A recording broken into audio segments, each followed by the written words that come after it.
तो आज हम डिस्कस करेंगे कभी मैं कभी तुम ड्रामे की लास्ट एपिसोड के बारे में, क्योंकि ड्रामा बैंडिंग के बिल्कुल करीब है और इस वीडियो के अंदर स्पेसिफिकली उन पॉइंट्स को डिस्कस किया जाएगा जो आपको लास्ट एपिसोड में दिखाए जा सकते हैं। तो भैया वो कौन सी चीजें हैं और खास तौर पे लेटेस्ट एपिसोड कैसी थी, आने वाली एपिसोड कैसी होगी, इन सभी क्वेश्चंस के आंसर मैं आज के वीडियो में देने वाला हूं। लेकिन उससे पहले आप लोगों को बताना चाहूंगा कि पीके लग्जरीज की तरफ से इस तरह के लग्जरी डेकोर आपको दिए जा रहे हैं, वो भी फ्री ऑफ कॉस्ट। करना सिर्फ आपने ये है मिस्टर नुमान लीम चैनल को सब्सक्राइब और हमें इंस्टाग्राम पे फॉलो करने के बाद दोनों के स्क्रीनशॉट वहां पर डीएम में शेयर कीजिएगा।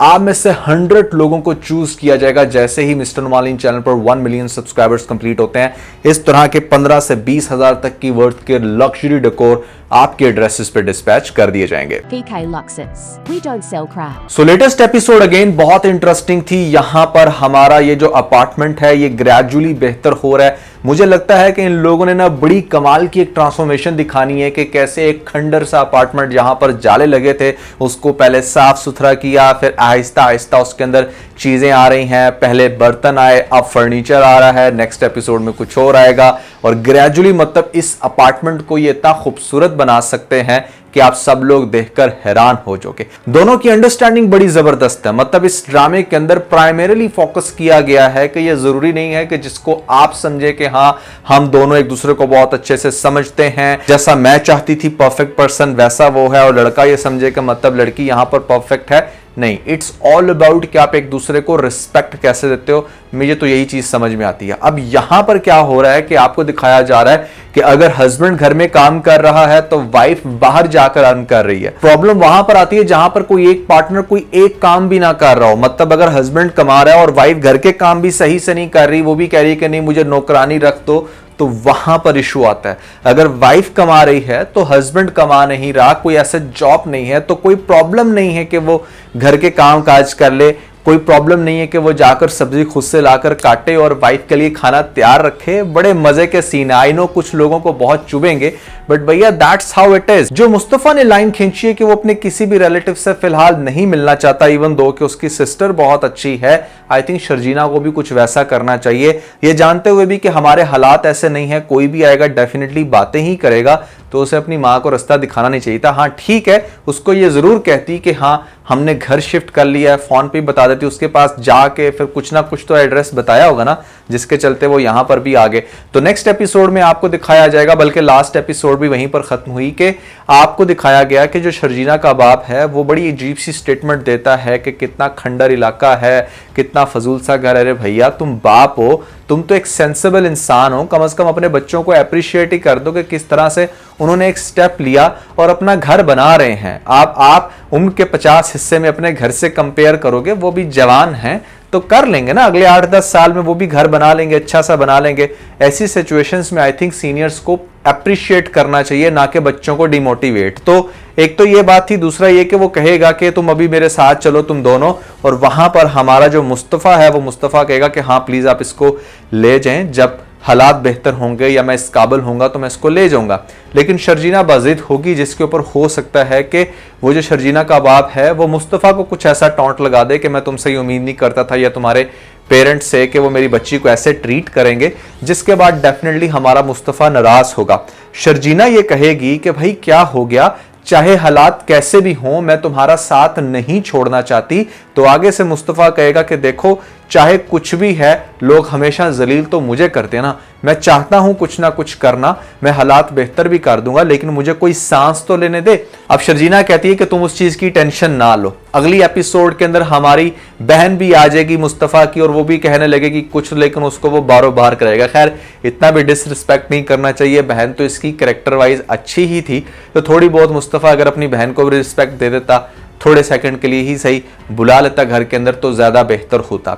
अब आगे से क्या होगा? आगे ड्रामा बहुत ज्यादा इंटरेस्टिंग है। सबसे पहले तो बहुत ही ज्यादा बोल्ड सीन दिखा दिया गया आपको लेटेस्ट एपिसोड में कि जहां पर नताशा जो है वो अपने अपार्टमेंट की तरफ जा रही होती है, माजरत से अपने रूम की तरफ जो होटल का होता है, और वहां पर पीछे पीछे हमारा Adeel, and they were just about to enter in that room. अभी मुझे लग रहा था कि कहीं ये ना दिखा दें कि हाँ भैया अब रूम के अंदर भी जा रहे हैं, और वहां पर डेफिनेटली फिर बहुत सारे लोगों ने एतराज करना था कि ये किस किस्म का कंटेंट दिखाया जा रहा है। ऑल्दो वो भी कोई ऐसे इतनी बड़ी बात नहीं है, बट फिर भी यहां पर समहाउ एक पाकिस्तानी ऑडियंस के मेंटालिटी के हिसाब से एक बोल्ड सीन था कि हाँ उनको दिखाया गया कि हाँ वो आपस में अब रिलैक्स हैं, and now they want to spend their life with each other.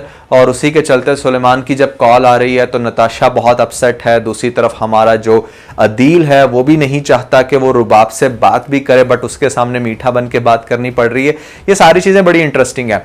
अब होगा क्या कि अदील जब वापस आएगा और आकर देखेगा अपने बाप की फिर से अजीब कंडीशन, क्योंकि उसको कंटिन्यूसली टेंशन है इस बात की कि मेरा मुस्तफ़ा बेटा कहां पे है, तो अदील ये चाहता है कि इनका एनवायरनमेंट चेंज किया जाए। हो सकता है कि जब ये आकर मेरे साथ बड़े लग्जरी घर में रहेंगे तो इनकी सोच चेंज होगी, इनका माइंड डाइवर्ट होगा, तो वो अपने पेरेंट्स को बुलाएगा उस बड़े लग्जरी घर में जो कि रुबाब की तरफ से अता किया हुआ है। तो यहां पर उस घर में वेलकम करेगा, एडजस्ट होने ही लगेंगे। रुबाब को पता चलेगी ये बात के भैया पीछे से अदील ने अपने माँ बाप को भी घुसा लिया है, तो हो सकता है कि वो अपनी लॉन्ग लीव को शॉर्ट लीव करके फौरन से आए वापस, और यहां पर आके अदील के माँ बाप को खरी खरी सुनाए और ये कहे कि ले जाओ निकलो यहां से अपना बोरिया बिस्तरा पकड़ के। तो वो पेरेंट्स बड़े हैरान होंगे कि ये वही औरत है जो हमारे लिए 40-50 लाख रुपए की गाड़ी ले रही थी, आज हमें अपने घर में एक कमरा नहीं दे सकती।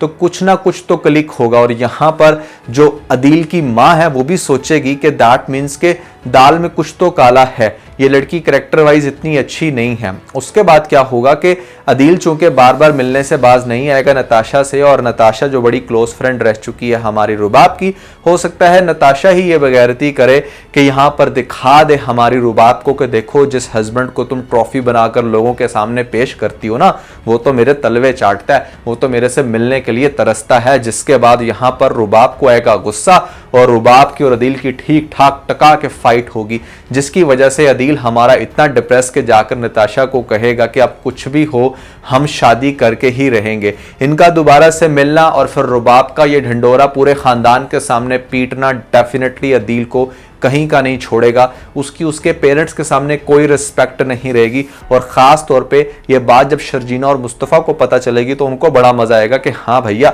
ये वही इंसान था ना कि जो हमें डिग्रेड करता फिर रहा था, आज ना वो घर का है ना घाट का है। इस तरह की सिचुएशन बनेगी। लेकिन उससे ज़्यादा प्रॉब्लम ये होगी कि हमारा जो अदील का बाप है वो ये सारे दुख सह नहीं पाएगा।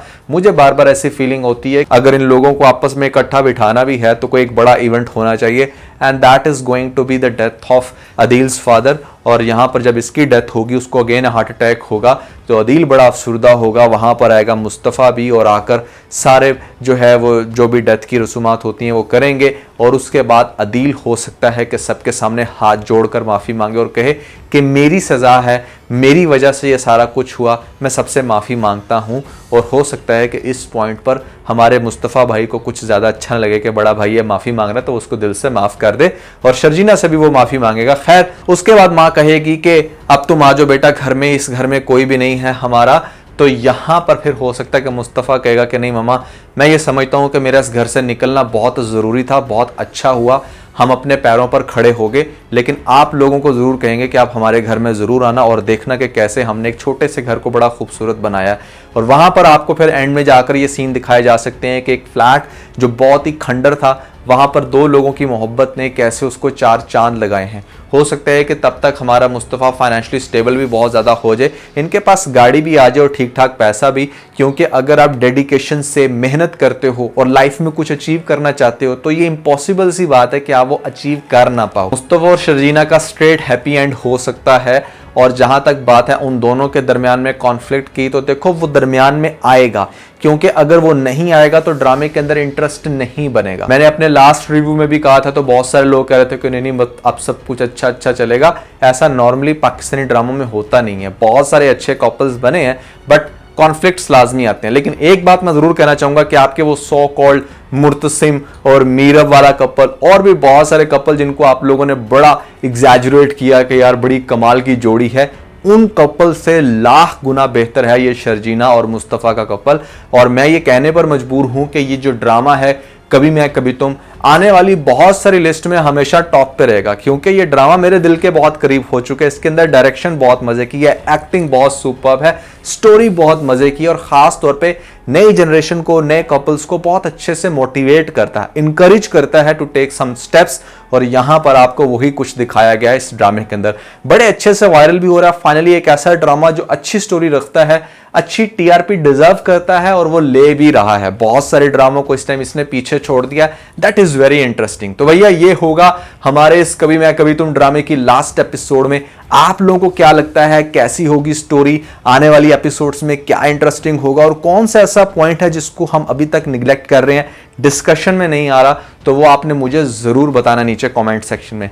इसके अलावा कुछ नए ड्रामे भी आ रहे हैं, आपको मैं नाम नहीं बताऊंगा। आई वांट कि आप मुझे कमेंट्स में बताएं कि आप किस ड्रामे को लेकर बहुत ज्यादा एक्साइटेड हो, और नेक्स्ट रिव्यू हमारा किन ड्रामों पे होना चाहिए, क्योंकि ये ड्रामे तो अब खत्म होने ही वाले हैं। अगर आप लोगों ने हमारा लेटेस्ट व्लॉग नहीं देखा तो वो भी जरूर देख लें, ऊपर आपको लिंक मिल जाएगा। जल्दी से लिंक विजिट करके व्लॉग देखकर चैनल को सब्सक्राइब और शेयर करना वीडियो को मत भूलिएगा।